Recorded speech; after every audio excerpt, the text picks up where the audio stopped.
এখন আমি এসসিআর নিয়ে একটি প্রজেক্ট তৈরি করব। এসসিআর দেখতে এরকম, যা ট্যান্ডেস্টার বলা হয়। ট্যান্ডেস্টার বলতে 3 পায়ের যেগুলা, ট্যান্ডেস্টারের ভিতরে বিভিন্ন ভাগ আছে, 3 থেকে 4 প্রকারের মতো ভাগ আছে। তার মধ্যে একটা এসসিআর কম্পোনেন্ট দরকার হবে, যার মধ্যে একটি এসসিআর, একটি ব্যারোবোর্ড অথবা প্রজেক্ট বোর্ড নামে চিনতে পারেন, আর কিছু কানেক্টর, জাম্পার ওয়্যার, আর একটি এলইডি, যার মাধ্যমে আমরা বুঝবো যে এসসিআর কাজ করছে কি না। আর একটি 10 কিলো পটেনশিওমিটার ব্যবহার করব, যার মাধ্যমে এসসিআরের পাওয়ার বাড়িয়ে কমে দেখব। আর লাগবে 1 কিলো রেজিস্টার দুটো। আমাদের এই হলো সরঞ্জাম। আর একটি লাগবে পাওয়ার সাপ্লাই। আমি এখানে ব্যবহার করছি অ্যান্ড্রয়েড সেটের 3.7 ভোল্টের একটি চার্জার। চলুন কথা না বলে শুরু করা যাক আমাদের এই এসসিআর প্রজেক্ট। চলুন এসসিআর কানেক্ট করি।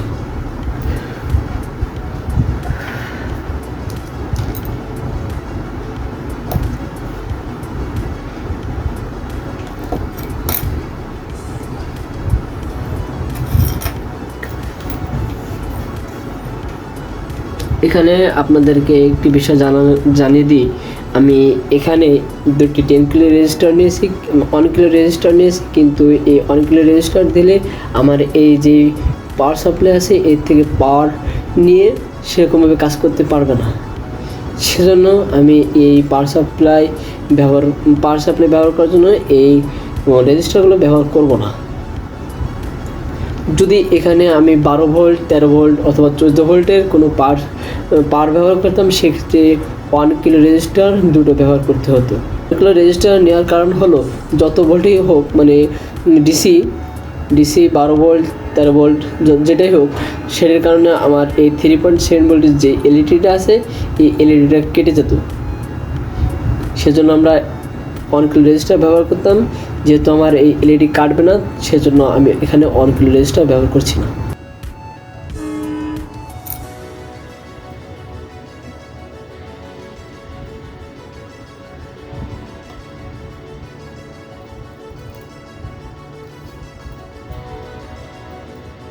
এখানে এলইডি নিউট্রাল থেকে পাওয়ার সাপ্লাই নিউট্রাল একটা দিলাম।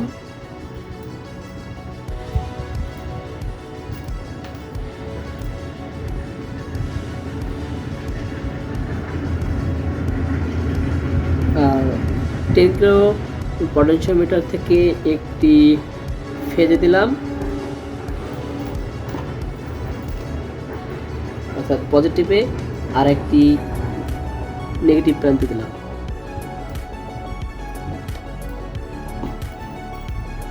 আর একটি লাইন পটেনশিওমিটারের মাঝ প্রান্ত থেকে একটি প্রান্ত, যখন আমি এলইডি পজিটিভ দেব, তখন এলইডিটা জ্বলছে। দেখুন পাওয়ার বাড়ছে। আমি এই এলইডি থেকে প্রজেক্ট বোর্ডের নিচে রাখছি, দেখতে পাচ্ছেন পাওয়ার কমতেছে এবং আস্তে আস্তে আমার রুমের লাইটের কারণে পাওয়ার বাড়ানি কমানি দেখতে পারতেছে না। এখন আপনারা ভালোভাবে দেখতে পারবেন যে যখন আমি পটেনশিওমিটারটা ঘোরাবো, তখন অফ হয়ে যাবে, আবার পাওয়ার বাড়বে কমবে। দেখেন কমে গেছে, দেখেন বাড়ছে, এই কমছে আর পুরো বন্ধ হয়ে গেছে, আবার পুরো বাড়িয়ে দিলাম। পটেনশিওমিটার এভাবেই কাজ করে। আমরা যে ফ্যানের রেগুলেটরটা ব্যবহার করি, সেম এইভাবে ব্যবহার করা হয়। পটেনশিওমিটার এই পেনটা আমি খুলে দিলাম, খুলে এসসিআরের গেটে কানেক্ট করলাম এবং এসসিআরের অ্যানোড প্রান্ত থেকে আমি পাওয়ার সাপ্লাই অ্যানোডে কানেক্ট করলাম।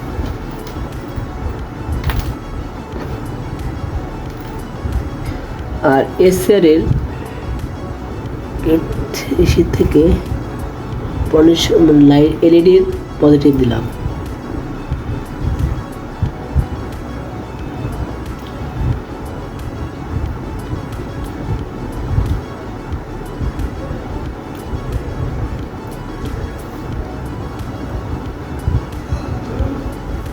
আপনারা এখানে দেখতে পাচ্ছেন আমি আমার রুমের লাইটটা বন্ধ করে দিই, তাহলে আপনারা ভালোভাবে আমার এই এসসিআর প্রজেক্টটা পর্যবেক্ষণ করতে পারবেন যে লাইটের পাওয়ার বাড়তেছে কি না কমতেছে।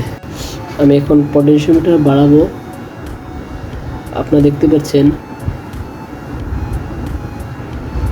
এখন কমে যাচ্ছে আস্তে আস্তে আস্তে আস্তে, বন্ধ হয়ে গেছে। এখন আবার আস্তে আস্তে আমি যখন পটেনশিওমিটার ঘোরাচ্ছি তখন আস্তে আস্তে আলো উজ্জ্বলতা বাড়ছে।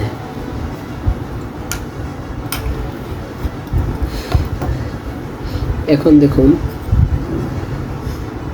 আমি যখন এটাকে আস্তে আস্তে ঘোরাচ্ছি তখন দেখতে পাচ্ছেন এলইডির পাওয়ার আস্তে আস্তে কমে যাচ্ছে। এই দেখেন আবার আস্তে আস্তে বাড়তেছে, আর আস্তে আস্তে কমে যাচ্ছে। এটাই হলো এসসিআরের পটেনশিওমিটারের ব্যবহার। আজ এই পর্যন্ত আমার এসসিআর প্রজেক্ট।